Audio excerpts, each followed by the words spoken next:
Hello everyone, this side Priyanka Jakar and I hope you all are doing well. तो आज हम बात करेंगे एक बहुत ही अच्छी अपॉर्चुनिटी या फिर कहे तो एक बहुत ही बम्पर वैकेंसी के बारे में।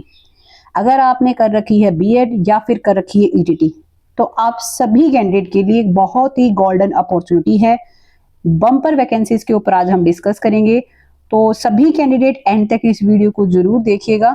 और अगर हम बात करें सबसे पहले तो कि ये वैकेंसी है कहाँ, तो ये वैकेंसी है केंद्रीय विद्यालय में और नवोदय विद्यालय में, यानी कि केवीएस और एनवीएस में। तो हो सकता है कि अब कुछ कैंडिडेट को ये लगे कि ये तो सेंट्रल गवर्नमेंट की वैकेंसी है, हमें तो पंजाब गवर्नमेंट में ही अप्लाई करना है।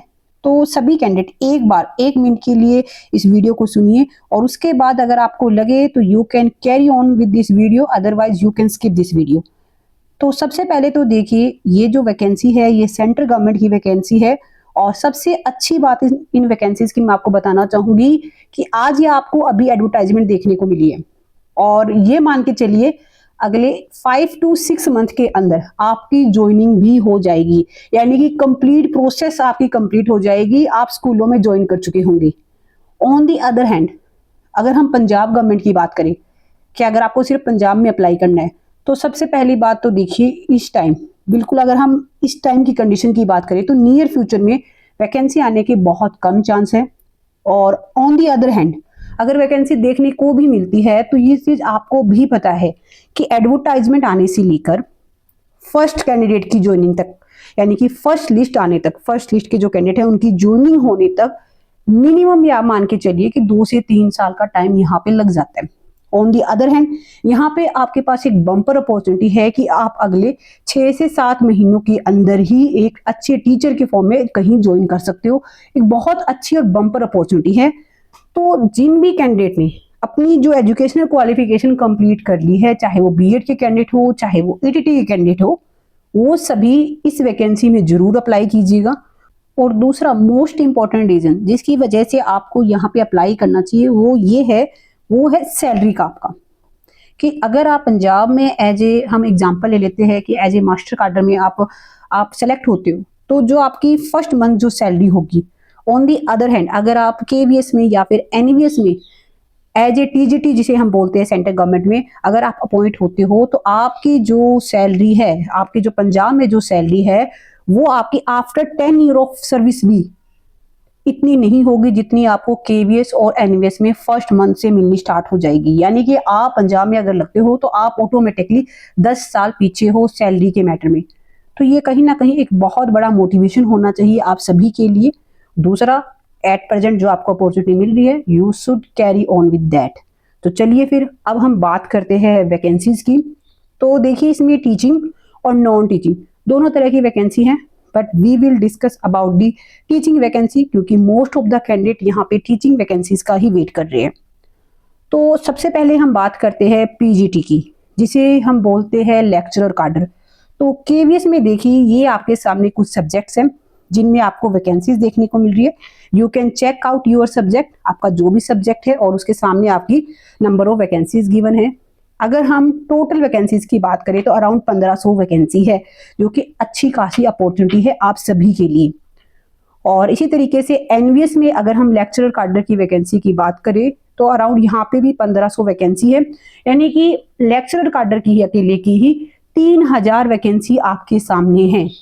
अभी हम एलिजिबिलिटी क्राइटेरिया पे भी बात करेंगे कि क्या एलिजिबिलिटी क्राइटेरिया रहेगा, कौन अप्लाई कर सकता है। बाकी आप सभी तब तक अपनी जो वैकेंसीज है वो देख सकते हो, वीडियो को पॉज करके अभी अपनी जो वैकेंसीज है वो जरूर चेक कीजिएगा। जैसे यहाँ पे अभी वैकेंसी है टीजीटी की, टीजीटी मीन्स मास्टर कार्डर की वैकेंसी।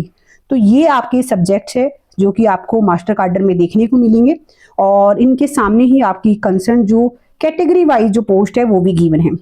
तो यहाँ पे अगर हम बात करें तो एनवीएस में ही 3000 सीट्स है फॉर दी मास्टर कार्डर कैंडिडेट, जो कि अच्छी खासी आपके लिए अपॉर्चुनिटी है। नेक्स्ट हम मोस्ट इंपॉर्टेंट बात करते हैं PRT. PRT means ETT teacher की, जिसके बारे में सबसे ज्यादा क्वेरीज आती है कैंडिडेट की कि ईटीटी की न्यू वैकेंसी कब देखने को मिलेगी। तो देखिए, अगर हम बात करें ईटीटी की इन दी केवीएस, तो आपकी 3365 वैकेंसीज है ओनली इन केवीएस। केवीएस की ये वैकेंसी है आपके सामने। और देखिए मैं आपको बता देती हूँ कि एनवीएस में पीआरटी यानी कि ईटीटी की वैकेंसीज नहीं होती है। नवोदय विद्यालय जो है आप सबको पता है कि 5th में कैंडिडेट अपना एग्जाम देते हैं और 6th क्लास से ही आपका एडमिशन होता है। तो ओनली केवीएस में ही आपकी ये वैकेंसी आपको देखने को मिली है। इसके अलावा नॉन टीचिंग पोस्ट भी है काफी। ये जो पीडीएफ है आप इसे अच्छे से पढ़ सकते हो। मैं इसकी जो पीडीएफ का जो लिंक है आप लोगों के साथ ग्रुप में शेयर कर दूंगी। आप वहां से इस पीडीएफ को डाउनलोड करके अच्छे से रीड कर सकते हो। आप अपनी जो वैकेंसीज है वो देख सकते हो। तो अब हम बात करते हैं कि इसके लिए अप्लाई कौन कौन कर सकता है। तो सबसे पहले देखिए, अगर हम बात करें लेक्चरर कैडर की, मैं आपको बिल्कुल सिंपल शब्दों में बता देती हूँ कि लेक्चरर कैडर के लिए आपकी सिंपल सी एलिजिबिलिटी क्राइटेरिया रहेगा कि आपकी सबसे पहले तो मास्टर डिग्री होनी चाहिए with 50% marks. Master degree means आपकी या तो एमकॉम हो, एमएससी हो या फिर आपकी एमए की होनी चाहिए। और उसके साथ ही आपकी बीएड भी होनी चाहिए। यानी कि अगर आपके पास ये दोनों क्वालिफिकेशन है, you can apply for this post. अब हम मास्टर कैडर की बात कर लेते हैं। तो देखिए मास्टर कैडर के लिए आपकी एलिजिबिलिटी क्राइटेरिया रहेगा कि सबसे पहले तो आपकी ग्रेजुएशन होनी चाहिए, प्लस आपकी बीएड होनी चाहिए विद 50% मार्क्स। और मोस्ट इंपॉर्टेंट थिंग, आपका सीटेट लेवल 2 क्वालिफाई होना चाहिए। अगर आप ये तीनों कंडीशन फुलफिल करते हो तो you can apply for this post. और अगर हम बात करें प्राइमरी कैडर की या फिर कहीं तो ईटीटी की, तो देखिए आपकी सिंपल सी क्वालिफिकेशन चाहिए, ओनली ईटीटी यानी कि आपकी ईटीटी कहे या फिर आप डीएलएड बोले, आपकी होनी चाहिए। साथ में आपका सीटेट लेवल 1 भी क्वालिफाई होना चाहिए। अगर आपकी दोनों एलिजिबिलिटी क्राइटेरिया अगर आप फुलफिल करते हो, you can apply for this. तो ये आपका सिंपल सा जो एक एजुकेशन क्वालिफिकेशन की जो रिक्वायरमेंट थी वो मैंने आप लोगों के साथ शेयर की। और इसके अलावा भी देखिए, अगर आपके माइंड में अभी भी कोई डाउट है, you can ask in comment box. मैं बिल्कुल ट्राई करूंगी कि जो भी आपके कमेंट है, जो भी आपकी क्वेरी है, मैं उनके आंसर दे पाऊं।